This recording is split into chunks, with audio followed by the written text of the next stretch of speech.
Pipeline admins.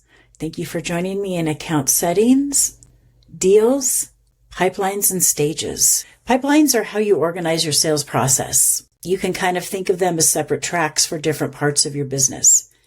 Each pipeline is made up of stages, which represent the steps a deal goes through from start to finish. You can have as many or as few stages as you need. It just depends on how you work. Each pipeline has to have its own unique set of stages, so you can't reuse the same stage names across different pipelines.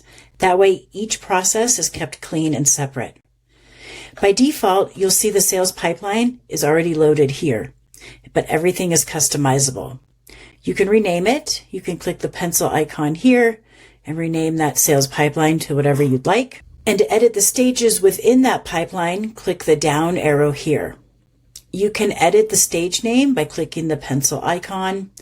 You can also delete the stage by clicking the trash can. You can change the probability numbers over here as well, and these probability percentages that feed into your weighted forecast. So every stage needs a number.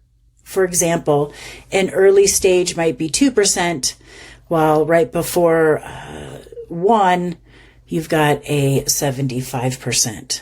Depending on your plan, you can create brand new pipelines by clicking Add Pipeline.